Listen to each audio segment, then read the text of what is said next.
Bismillahirrahmanirrahim. Assalamualaikum warahmatullahi wabarakatuh. Innal hamdalillah nahmaduhu wa nasta'inuhu wa nastaghfiruh wa na'udzu billahi min shururi anfusina wa min sayyiati a'malina.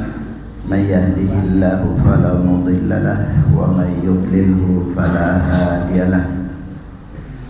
Wa asyhadu an la ilaha illallah wahdahu la syarika lah wa asyhadu anna Muhammadan abduhu wa rasuluh. Qala ta'ala ya ayyuhalladzina amanu taqullaha haqqa tuqatih wa la tamutunna illa wa antum muslimun. Ya ayyuhan nasu taqu rabbakumul ladzi khalaqakum min nafsin wahidah wa khalaqa minha zawjaha وبث منهما رجالا كثيرا ونساء واتقوا الله الذي تساءلون به والأرحام إن الله كان عليكم رقيبا يا أيها الذين آمنوا اتقوا الله وقولوا قولا سديدا يصلح لكم أعمالكم ويغفر لكم ذنوبكم ومن يطع الله ورسوله فقد فاز فوزا عظيما. أما بعد فإن أصدق الحديث كتاب الله وخير الهدى هدى محمد صلى الله عليه وسلم وشر الأمور محدثاتها فإن كل محدثة بدعة وكل بدعة ضلالة وكل ضلالة في النار ثم أما بعد. Hadirin ikhwatal iman jamaah sekalian rahimani wa rahimakumullah. Alhamdulillah, puji serta syukur tak bosan-bosannya untuk senantiasa kita panjatkan kehadirat Allah Azza wa Jalla, zat yang senantiasa mencurahkan beragam nikmat dan karunia-Nya yang tak terhingga kepada kita semua, sehingga dengan nikmatnya pula ya Allah masih memberikan kesempatan, dan ini nikmat yang sangat besar ya, kesempatan untuk membekali diri, kesempatan ya untuk membenahi diri sebelum ajal menjemput kita semua. Kemudian tak lupa salawat teriring salam semoga tetap tercurah limpahkan kepada panutan kita, tauladan kita, uswah kita, nabi kita Nabi Muhammad sallallahu alaihi wasallam, kepada semua keluarganya, semua sahabatnya, dan semua pengikutnya yang setia mengikuti ajaran dan syariatnya sampai hari kiamat kelak. Kaum muslimin yang dirahmati Allah, di kesempatan yang lalu terakhir kita sudah membicarakan seputar ziarah kubur, bahwa ziarah kubur itu disyariatkan, dan maksud dari ziarah kubur adalah pertama ya untuk mengambil pelajaran bagi si peziarah itu, dan ini yang paling utama ya.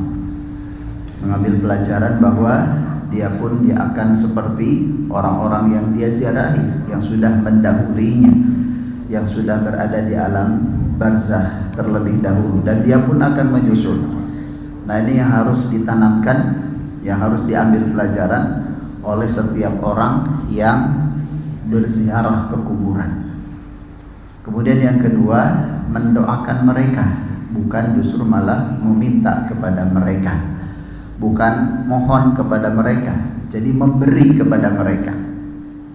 Nah, dari dua maksud dan tujuan disyariatkan ziarah kubur itu, yang paling utama itu yang pertama. Karena kata Nabi pun ya, bahwa ziarah kubur itu mengingatkan akan akhirat, itu yang paling penting.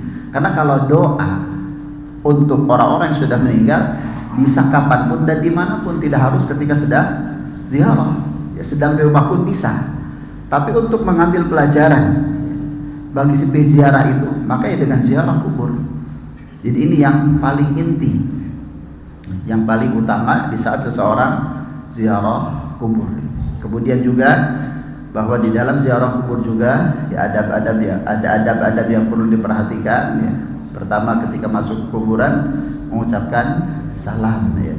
Salam kepada penghuni kubur ya, assalamu ahla diyar minal mu'minin wal muslimin wa nahnu insyaallah bikum lahiqun as'alullah lana wa lakum al-afiyah.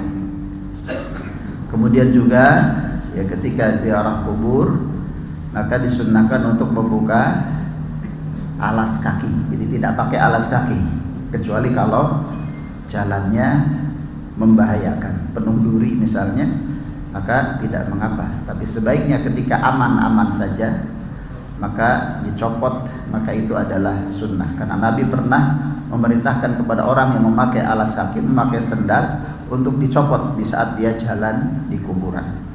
Kemudian juga tidak melangkahi dan menginjak-injak kuburan. Jadi harus diperhatikan ketika jalan di kuburan itu harus mencari celah-celah yang di situ tidak ada kuburan. Kemudian juga tidak duduk-duduk ya di atas kuburan. Jadi tidak menduduki kuburan. Jadi tidak menginjak, tidak melangkahi, tidak duduk-duduk di atas kuburan. Kemudian juga tidak boleh mencela orang yang sudah meninggal, bagaimanapun keadaannya, karena mereka sudah mendapatkan apa yang telah mereka kerjakan di dunia ini, maka tidak perlu kita mencelanya, dan itu tidak boleh. Dan juga ketika kita mencela orang yang sudah meninggal, itu bagaimana kita memohon maaf kepadanya, bagaimana kita bisa membebaskan dari masalah ini. Karena itu kan ghibah itu bukan hanya terhadap orang-orang yang sudah yang masih hidup, yang sudah meninggal itu lebih berat. Ghibah, menjelek-jelekan orang yang masih hidup saja itu susah untuk diselesaikan kan, gengsi lah, malu lah, dan lain sebagainya. Akan banyak penghalang dengan orang yang masih memungkinkan, masih bisa. Lah ini dengan orang yang sudah meninggal, ya, orang sudah meninggal, mereka sudah mendapatkan apa yang mereka kerjakan. Maka dengan menggibahnya, dengan mencelaknya, itu hanya akan memudaratkan dan membahayakan orang-orang yang menggunjingnya. Jadi tidak perlu mencela orang-orang yang sudah meninggal. Misalnya gitu, lewat ke kuburan. Oh dulu nih si fulan ini misal waktu hidupnya itu begini-begini. Dia itu dulu pencuri, dia itu dulu pembohong misal. Dulu itu pernah menipu saya ketika lewat misal. Itu tidak boleh. Tidak boleh. Dulu itu begini dan seterusnya. Sudah, ya doakanlah mereka kalau mereka muslim. Tapi kalau non muslim ya tidak boleh mendoakan mereka. Tapi kalau ziarah ke kuburan non muslim boleh apa tidak? Boleh. Kalau ziarah boleh, tapi tidak boleh mendoakan. Jadi faedah pertama saja yang didapat, yaitu mengambil pelajaran. Kalau kita pun bakal seperti dia, akan menyusulnya suatu saat nanti. Tapi untuk mendoakan tidak boleh. Baik, kemudian hadirin yang dirahmati Allah, berikutnya kita akan membicarakan seputar hal-hal yang diharamkan di kuburan. Jadi masih terkait dengan kuburan, hal-hal yang diharamkan di kuburan. Yang pertama adalah menyembelih hewan, menyembelih binatang di kuburan. Meskipun menyembelihnya atas nama Allah, tapi tempatnya di kuburan, di sekitar kuburan, itu tidak boleh. Karena ini adalah tradisi orang-orang jahiliyah dahulu. Jadi orang-orang jahiliyah dahulu ya, mereka menyembelih unta itu di kuburan. Seperti disebutkan dalam sabda Nabi sallallahu alaihi wasallam, la aqra fil Islam, ya. Tidak ada penyembelihan unta yang dilakukan di kuburan di dalam Islam. Kanu yaqiruna indal qabri baqaratan aw syatan. Mereka orang-orang jahiliyah dahulu, mereka menyembelih unta itu di kuburan, ya, menyembelih sapi atau kambing di kuburan. Jadi ini adalah tradisi jahiliyah. Orang-orang jahiliyah dahulu memberikan sesajen, ya, memberikan persembahan dengan menyembelih hewan binatang untuk penghuni kuburan. Ya jelas ini adalah kesyirikan. Jadi jamaah yang dirahmati Allah, meskipun sembelihannya itu lillahi ta'ala, dia ucap bismillah, Allahu Akbar, tapi disembelih di kuburan, maka itu tidak boleh. Apalagi kalau sembelihannya dipersembahkan untuk penghuni kubur, apalagi juga tidak disebutkan nama Allah, tapi untuk penghuni kubur, dipersembahkan untuk penghuni kubur, maka tidak boleh. Itu adalah jelas kesyirikan. Ini syirik dan membatalkan syahadat, membatalkan syahadat. Dan binatang sembelihannya itu bangkai, tidak boleh dikonsumsi. Sama seperti yang dipersembahkan misalnya untuk siapa? Roro Kidul atau untuk Mbah Pulan misalnya. Yang disembelih kan ada kadang apa? Ayam ya. Kadang ayam, ada kambing, kerbau, sapi, apapun nih. Apapun yang dipersembahkan untuk selain Allah, maka itu adalah kesyirikan. Karena menyembelih itu bagian dari ibadah. Itu ibadah. Dan namanya ibadah kan harus lillah. Ini ibadah dipersembahkan untuk selain Allah. Ya. Maka berarti dia memalingkan ibadah yang mestinya kepada Allah, tapi dia palingkan gitu, kepada selain Allah. Maka itu adalah kesyirikan. Dan ini bahaya besar. Jangankan selepel kerbau, kambing gitu kan, dalam sebuah asana disebutkan, dalam kitab tauhid itu disebutkan ada orang masuk surga gara-gara berkorban lalat, ya, tidak berkorban gara-gara lalat, dan masuk neraka juga gara-gara lalat gitu. Disebutkan bahwa di suatu tempat itu ada berhala, ada sesembahan suatu kaum di mana setiap orang yang lewat sana harus memberikan persembahan. Ada orang yang datang, kemudian dia dilarang, kecuali kamu nggak boleh lewat sini kecuali harus berkorban. Ya. Kemudian saya tidak punya apa-apa, udah berkorbanlah meskipun hanya lalat. Dia pun nyari lalat dan dikorbankan demi si berhala tadi, maka dia pun masuk neraka. Kemudian ada lagi yang kedua, orang yang lewat situ dan dia dilarang, kamu tidak boleh lewat kecuali sudah harus berkorban, ya. Meskipun hanya lalat, dan dia pun tidak mau. Karena dia tahu kurban itu ibadah, itu hanya untuk Allah, tidak boleh untuk selain Allah Subhanahu wa taala. Maka kemudian dia pun dibunuh dan dia pun masuk surga. Bayangkan, itu hanya apa? Lalat. Ada yang suka lalat? Yang suka koleksi lalat gitu ya? Gak ada orang gak suka lalat. Itu makhluk yang banyak orang yang gak suka gitu kan, gak suka buat bahkan itu kan membahayakan, orang banyak mengusirnya. Artinya dalam tanda petik kan tidak berharga gitu kan, gak mau. Tapi ketika dikurbankan untuk selain Allah, itu menjadi sebab masuk neraka. Itu lalat gitu kan. Bagaimana kalau dikurbankan ayam? Bagaimana kalau kambing? Bagaimana kalau sapi, kerbau yang lebih besar lagi? Jadi berkurban, menyembelih hewan, menyembelih binatang sembelihan itu harus lillah, atas nama Allah. Dan juga ini dilarang, tidak boleh menyembelihnya di kuburan meskipun atas nama Allah gitu. Apalagi kalau bukan atas nama Allah Subhanahu wa ta'ala,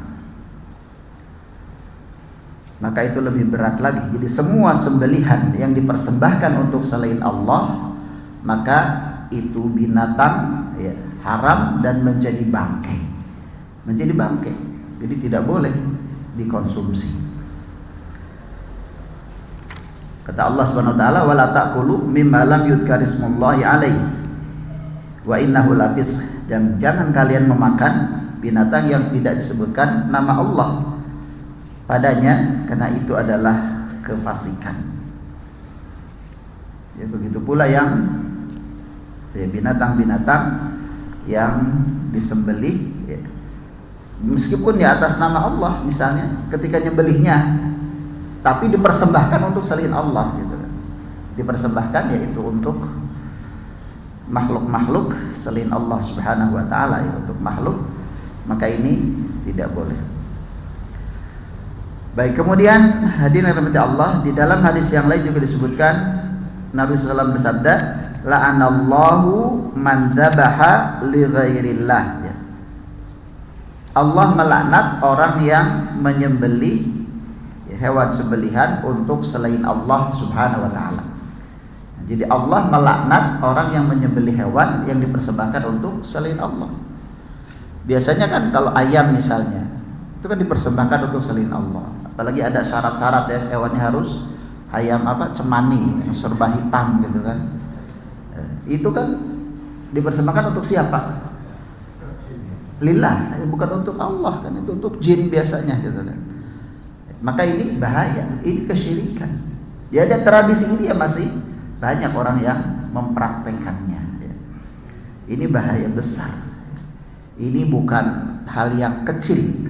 ini bukan hal yang remeh.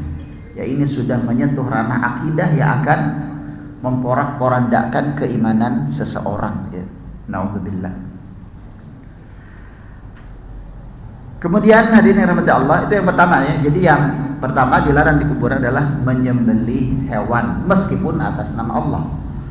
Apalagi kalau bukan atas nama Allah, apalagi juga kalau dipersembahkan untuk penghuni kuburan itu. Maka ini tidak boleh. Kemudian yang kedua yang dilarang itu meninggikan kuburan ya, melebihi batas yang dibolehkan.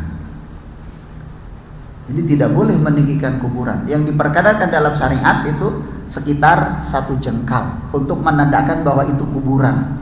Itu boleh. Dan itu pun yang disebutkan bahwa dengan tanah dari galian itu, bukan ditambahkan dengan tanah yang lain misalnya. Tanah dari tempat lain ya, agar lebih tinggi. Kan biasanya ya kuburan ketika digali biasanya tanahnya kan berlebih ya, berlebih. Nah dari tanah itu ditinggikan ya, dengan seukuran ya maksimal 1 jengkal ya, sebagai tanda bahwa ini kuburan, itu boleh. Tapi melebihi itu maka itu tidak boleh. Melebihi yang lebih tinggi gitu kan dibangun, maka itu tidak boleh. Kemudian juga memplester kuburan ya, memplester kuburan ya, atau memberikan hiasan ya, dengan di hadis disebutkan dengan kafur ya, atau dengan cat apapun ya, atau dengan semen misalnya, itu juga tidak boleh. Kalau dimaksudkan ya untuk hiasan, menghiasi kuburan. Nah, jika misalnya dikasih semen atau yang semisal dengan maksud untuk menjaga batas tinggi yang dibolehkan, maka sebagian ulama ada yang membolehkan. Misalnya dikasih semen ya, untuk menjaga misalnya agar tetap 1 jengkal sehingga tidak akan berubah misalnya. Biasa kan kalau misal tidak pakai itu ya dengan kehujanan misalnya akan rata lagi dan seterusnya. Ya sebagian ulama ada yang membolehkan, meskipun ya yang lebih aman tanpa itu karena memang ini mencakup larangan itu. Tapi kalau misal maksudnya untuk memperindah kuburan, menghiasi kuburan dengan itu, maka jelas ini tidak boleh. Tidak boleh. Jadi ulama sepakatnya tidak boleh kalau untuk itu maksudnya. Tapi ini pun ya tentunya yang lebih aman adalah tidak menggunakannya. Kemudian yang keempat, jamaah rahmat Allah, yang dilarang di kuburan adalah membuat tulisan di kuburan. Biasa tulisan apa? Nama, tanggal lahir, ya, wafat dan seterusnya.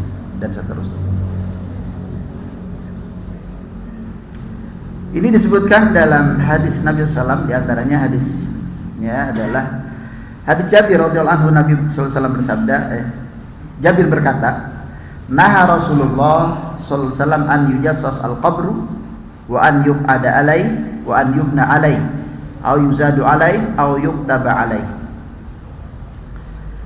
Nabi SAW melarang ya untuk menyemen kuburan ya, memplester kuburan atau memberikan kapur ya, mengapuri kuburan, dan juga melarang untuk duduk di atas kuburan, dan juga melarang untuk membangun kuburan atau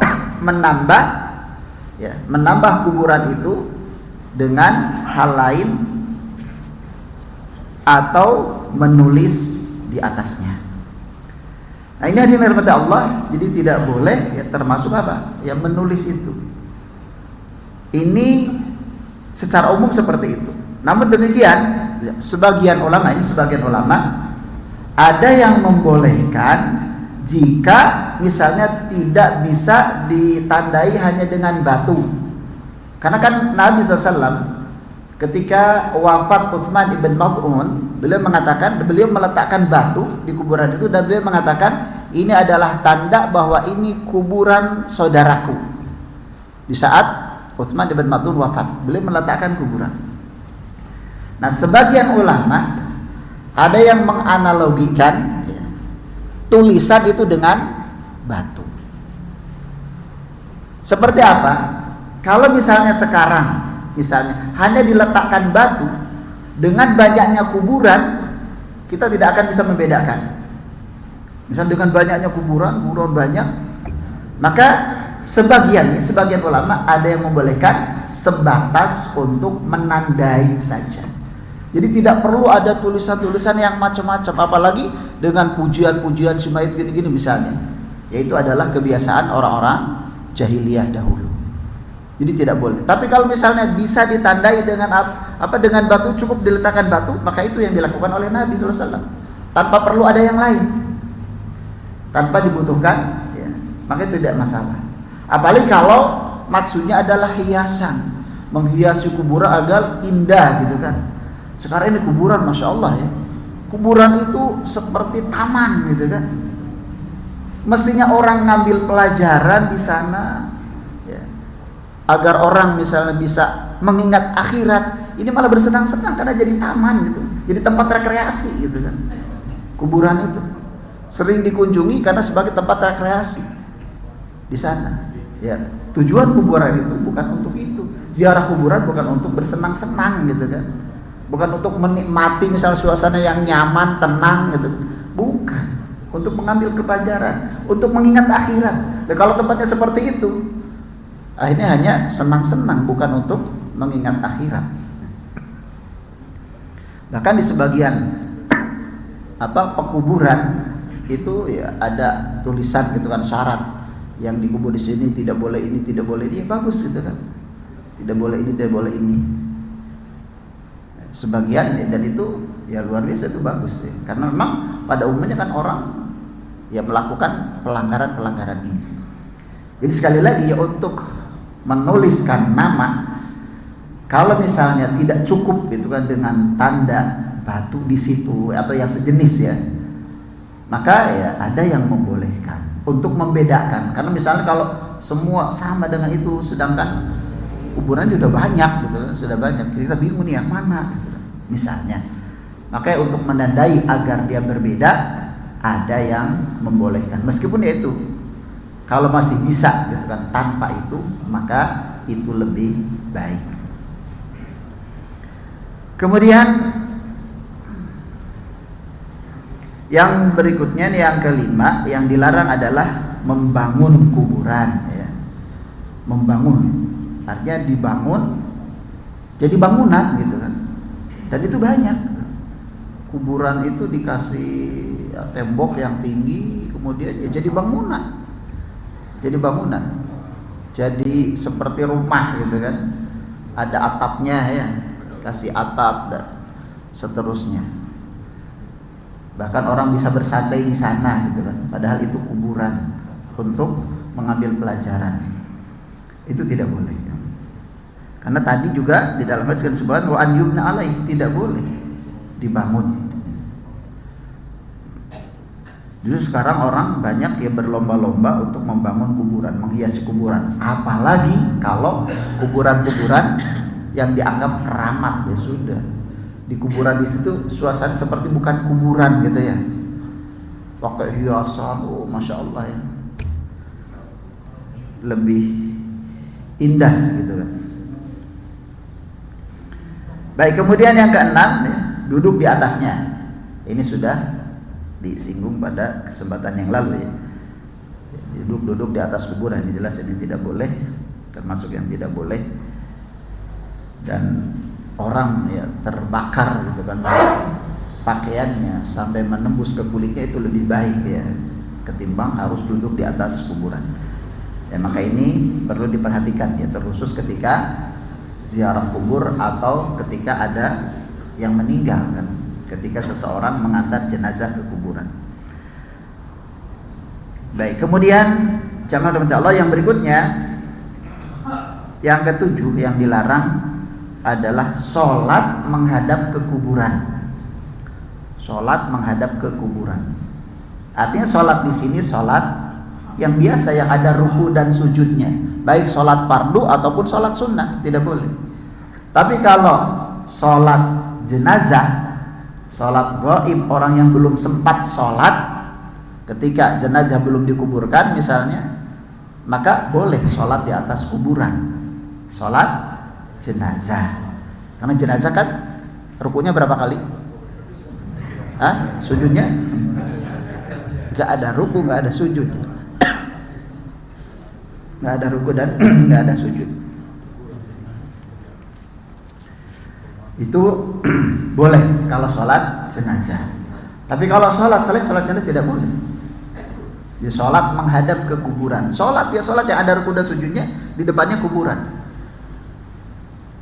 Nah, bagaimana misalnya kalau di masjid yang di arah kiblatnya ada kuburan? Ini kan banyak ya. Masjid-masjid itu di sekitar masjid itu kuburan. Kiri, kanan, depan, belakang itu kan. Ada yang seperti itu. Sebagian ulama ada yang menghukumi larangan ini secara mutlak tidak boleh. Jadi sholat di masjid misalnya, sholat menghadap kuburan, intinya gitu. Mau di masjid atau di mana menghadap kuburan itu tidak boleh. Nah, bagaimana dengan masjid misalnya yang ada dindingnya gitu kan? Masjid kan ada dindingnya. Nah, sebagian ulama ada yang memerinci. Jika misalnya dia ada kuburan di hadapan masjid, tapi kemudian ada dinding yang menutup dan memisahkan antara tempat sholat dengan kuburan.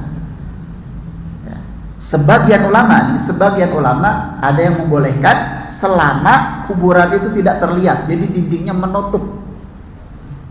Tapi kalau misalnya masih terlihat, karena di situ misalnya ada celah atau ada kaca atau dindingnya yang pendek sehingga ketika sholat dia masih melihat kuburan, itu tidak boleh. Jadi sebagian ulama, seperti Syekh Ibnu Utsaimin rahimahullah, beliau boleh membolehkan sholat di masjid yang dihadap di arah kiblatnya, artinya di luar masjid itu ada kuburan, asal tertutup rapat sehingga dia tidak melihat kuburan itu. Meskipun dia yang lebih aman tentunya ya tidak sholat di masjid yang seperti itu. Itu kalau di tempat yang masih di area masjid. Tapi kalau misalnya tempatnya terpisah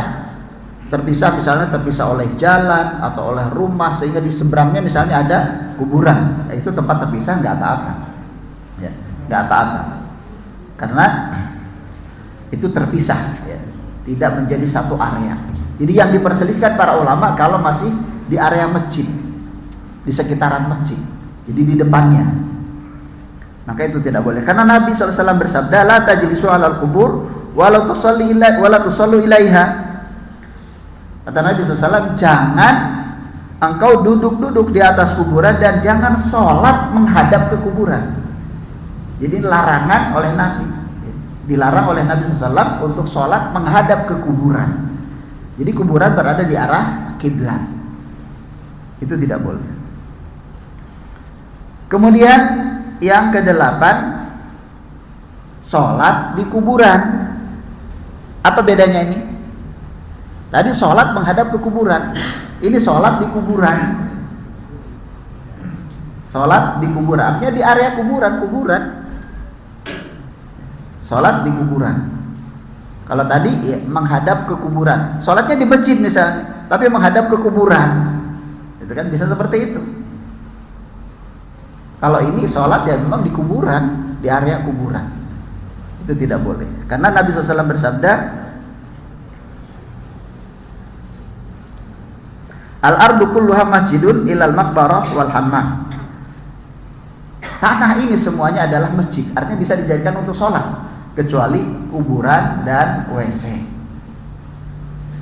Jadi tanah semua ini adalah suci dan bisa dijadikan untuk sholat. Jadi dimanapun kita menjumpai waktu sholat, sholatlah di sana. Di tanah lapang misalnya, atau di manapun boleh gitu kan. Boleh. Artinya apa? Bahwa ya sholat itu tidak mesti di masjid gitu kan. Ketika tidak ada masjid ya boleh dimanapun gitu. Boleh dimanapun. Misal kita sedang jalan-jalan di mana, boleh gitu kan. Oh ini kotor, ya kotor itu kan tidak mesti najis. Apalagi ya tanah itu kan semuanya suci, kecuali yang jelas ada najisnya gitu kan. Ya, maka ya dimanapun kita sholat nggak masalah gitu kan. Nggak masalah kita sholat misalnya sedang jalan-jalan ke gunung gitu kan, sedang jalan-jalan ke pinggir pantai, sholat di pinggir pantai nggak masalah gitu kan. Nggak masalah. Sholat di pinggir jalan nggak masalah, asal jangan di jalan ya. Di pinggir pantai juga boleh, asal jangan. Jadi artinya bahwa semua tempat boleh dijadikan untuk sholat. Kecuali kata Nabi SAW, kecuali kuburan. Nah, artinya di kuburan tidak boleh, dan WC. Ya, jelas karena ini bukan untuk beribadah kepada Allah Subhanahu wa taala. Kemudian juga yang mengisyaratkan akan hal itu adalah sabda Nabi SAW dalam hadis riwayat Imam Bukhari dan Imam Muslim dari sahabat Ibnu Umar, ij'alu fi buyutikum min salatikum wala tattakhidhuha qubura. Jadikanlah sebagian salat kalian itu di rumah-rumah kalian, dan jangan kalian rumah-rumah kalian dijadikan sebagai kuburan. Maksudnya apa?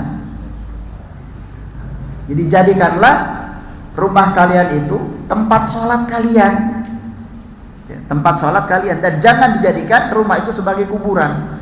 Artinya ini mengandung isyarat bahwa larangan sholat di kuburan. Jadi jangan jadikan rumah kalian sebagai kuburan yang tidak ada sholat di sana, seperti kuburan. Ya tentunya sholat, oh berarti saya nanti sholat isya di rumah aja. Itu maksudnya sholat sunnah. Karena kata Nabi SAW, afdhalu sholatil mar'i fi baitihi illal maktubah. Seutama-utama sholat seseorang itu di rumahnya kecuali sholat fardu. Jadi kalau sholat fardu ya di masjid. Artinya jangan kemudian rumah itu sepi dari sholat, nggak pernah dijadikan tempat sholat. Itu seperti kuburan gitu kan. Jadi rumah yang tidak ada sholat di sana, sholat-sholat sunnah di sana, itu seperti kuburan. Maka ini mengandung isyarat bahwa tidak boleh sholat di kuburan. Nah rumah jangan dijadikan seperti kuburan. Kemudian juga di dalam hadis yang lain, la taj'alu buyutakum maqabir, jangan jadikan rumah-rumah kalian seperti kuburan. Inna syaitana yanfiru minal bait alladzi tuqra fihi suratul Baqarah. Sungguhnya setan itu akan lari dari rumah yang dibacakan di dalamnya surah Al-Baqarah. Nah, ini juga la taj'alu buyutakum maqabir, jangan jadikan rumah kalian seperti kuburan. Ya, berbanyak sholat, juga berbanyak baca Quran, terkhusus surat Al-Baqarah, karena itu akan mengusir setan. Secara khusus disebutkan dalam hadis ini. Baik, kemudian yang kesembilan jamaah rahmati Allah yang dilarang di kuburan adalah membangun masjid, menjadikan sebagai masjid. Ya, kalau tadi sholat menghadap kepadanya, sholat di kuburannya, kemudian dijadikan sebagai masjid. Ya jelas ini kaitan gitu kan, berkaitan yang tiga tadi. Dijadikan sebagai masjid. Makanya ulama menjelaskan, ya, tidak sah sholat seseorang ya di masjid yang ya di kuburan. Artinya di masjid itu ada kuburan. Jadi kuburan dijadikan masjid. Ya sekarang ini kan tempat-tempat keramat itu kan, ya hampir seperti itu. Ya. Dijadikan masjid, tempat sholat, ya, tempat ibadah gitu kan. Padahal Allah Subhanahu wa taala melarang itu, dan dalam hadis disebutkan laknatullahi 'alal yahud ittakhadhu qubur anbiya'i masajid. Allah melaknat, laknatullah 'alal yahudi wan nasara. Allah melaknat Yahudi dan Nasrani. Kenapa? Karena mereka menjadikan kuburan-kuburan itu sebagai masjid. Jadi kuburan dijadikan masjid. Maka orang-orang saat ini yang menjadikan kuburan sebagai masjid itu dilaknat oleh Allah, sebagaimana Allah melaknat Yahudi dan Nasrani. Nah, jadi kalau misalnya ada masjid yang di dalamnya ada kuburan, maka di situ dilihat kalau kuburan yang lebih dulu ada, berarti masjid yang harus dihancurkan. Kalau sebaliknya masjid dulu baru kemudian misalnya ada seseorang yang dikubur di sana, berarti kuburan yang harus dipindah gitu kan. Karena tidak boleh ya, tidak sah sholat seseorang yang di masjid tersebut ada kuburan. Baik hadirin yang dirahmati Allah, ya ini beberapa larangan ya terkait dengan kuburan. Allahu a'lam, dan silakan jika ada yang perlu didiskusikan.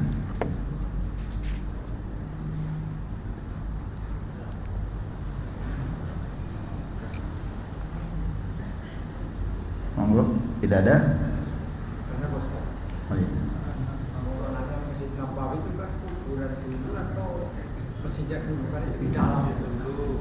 Baik. Kuburan dulu apa masjid dulu? Siapa yang bisa jawab? Nah, ini yang dijadikan hujah oleh banyak orang ya. Lihat Masjid Nabawi. Masjid Nabawi kan di situ kuburan, bahkan kuburan Nabi. Ya, kuburan Nabi. Pertama, yang melarang kuburan dijadikan masjid siapa? Nabi sallallahu alaihi wasallam. Terus yang menjadikan, ini kalau itu benar, yang menjadikan kuburan Nabi di dalam masjid, Nabi atau siapa? Nabi bukan? Bukan. Dari sisi ini, itu bukan hujah. Karena jelas Nabi melarang. Nabi melarang. Dan itu yang dilakukan bukan perbuatan Nabi. Bahkan itu terjadi ya, itu terjadi ketika perluasan Masjid Nabawi ketika mayoritas sahabat sudah meninggal. Jadi terjadi itu bukan di awal meninggalnya Nabi kan. Dan itu pun ya di saat mau perluasan kan Masjid Nabawi. Itu sebagian ya ulama ada yang melarangnya. Ya, sebagian ulama ada yang mengharam tidak boleh gitu kan. Tapi karena ya kebutuhan akan perluasan dan tidak mungkin kan memindahkan kuburan Nabi, maka akhirnya kemudian ya masjid itu ya menjadi kuburan itu menjadi ada di sekitar area masjid. Tapi intinya apakah Nabi dikubur di masjid? Bukan. Nabi dikubur di mana? Di rumah Aisyah radhiyallahu anha. Jadi Nabi itu dikubur di rumah, bukan di masjid. Bukan di masjid. Jadi karena kebutuhan perluasan maka akhirnya ya mau tidak mau maka kuburan Nabi berada di area masjid itu. Tapi sebenarnya disebutkan para ulama itu terpisah. Ya, itu terpisah karena itu dipakai sampai 3 lapis. Sehingga tidak bisa dikatakan bahwa itu masjid meskipun ya memang terlingkupi oleh masjid. Tapi kuburan Nabi itu terpisah dari masjid karena memang pada asalnya bukan dikubur di masjid. Itu di rumah. Hanya itu karena kebutuhan perluasan sehingga mengharuskan seperti itu. Tapi terjaga ya dengan rapih gitu kan, dengan kokoh dan juga dibuat sedemikian rupa sehingga orang itu tidak akan bisa menghadap ke kuburan Nabi di saat sholat. Jadi itu artinya tidak bisa dijadikan hujah bahwa Nabi misal dikubur di masjid. Karena Nabi tidak dikubur di masjid. Masjid Nabawi artinya tidak seperti itu, seperti yang disangkakan oleh sebagian orang. Kalau orang sekarang kan jelas gitu kan, itu kuburan bahkan terlihat gitu kan. Kemudian juga ini masjid gitu, dijadikan tempat sholat, itu jelas gitu kan. Sedangkan kuburan Nabi, orang sholat di sana melihat kuburan Nabi nggak bisa melihat gitu kan, nggak seperti itu. Jadi yang jelas bahwa Nabi tidak dikubur di masjid, tapi di rumah Aisyah radhiyallahu anha. Allahu a'lam. Baik. Ya.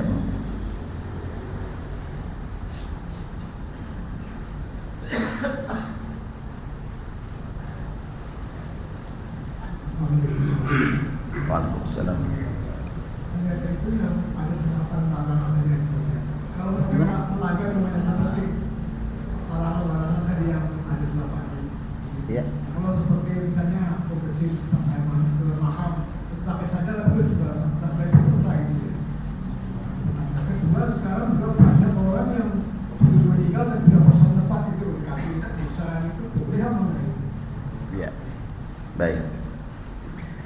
Larangan tadi kan bertingkat-tingkat ya, ada yang bahkan bisa sampai kesyirikan gitu kan. Sebagian ulama ada yang menghukumi makruh, seperti misalnya tadi memakai sandal. Tapi kalau ada hajat, pakai sandal ada hajat karena misalnya kakinya sensitif misalnya, atau panas atau banyak duri, itu nggak masalah, gitu kan. Artinya dia boleh kalau ada hajat. Ini kalau tanpa hajat, misalnya dia bisa tanpa sandal tapi tetap pakai sandal. Nah kalau belum tahu, jelas insya Allah tidak apa-apa gitu.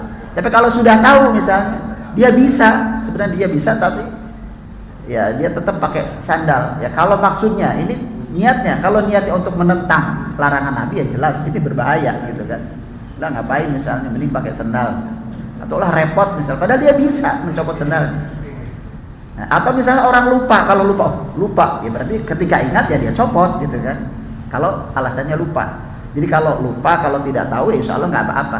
Tapi kalau sudah tahu, ini yang tanpa hajat, dia sudah tahu dan bisa mencopotnya misal, tapi dia tetap. Nah kalau maksudnya menentang larangan Nabi ini bahaya. Tapi kalau sekedar misalnya ya karena nggak nyaman saja gitu kan, nggak nyaman saja, maka ya sebagian orang ini memakruhkan, hukumnya makruh, artinya ya terlarang. Bahkan ya itu ya, kalau niatnya misalnya menentang larangan Nabi ini bahaya besar. Kemudian yang kedua tadi,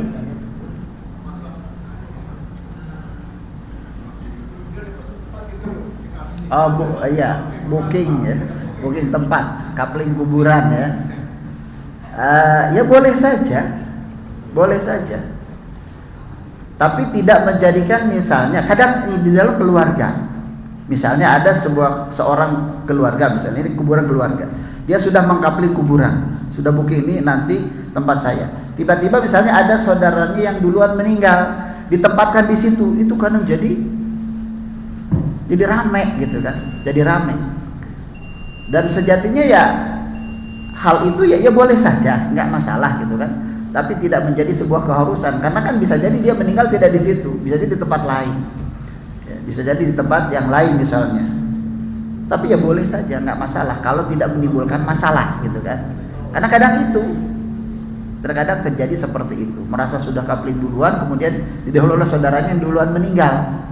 Nah, kemudian jadi ribut di antara keluarga. Terkadang terjadi seperti itu. Oh, ini kan bagian dari persiapan kematian. Bukankah kita harus mempersiapkan kematian? Dia beli kain kafan, dia nyiapin segala macamnya gitu ya. Ya boleh saja. Tapi yang paling penting kan menyiapkan kematian itu apa? Ya bertobat, beramal soleh gitu. Itu persiapan kematian, bukan segera beli kain kafan, segera kapling kuburan. Meskipun itu boleh-boleh saja. Allahu a'lam. Baik, mungkin ini hadirin yang dirahmati Allah yang bisa disampaikan, kurang lebihnya mohon maaf. Wassallallahu ala nabiyina Muhammad wa ala alihi washabbihi wasallam tasliman katsiran. Subhanakallahumma wa bihamdik asyhadu an la ilaha illa anta astaghfiruka wa atubu ilaik. Wassalamualaikum warahmatullahi wabarakatuh.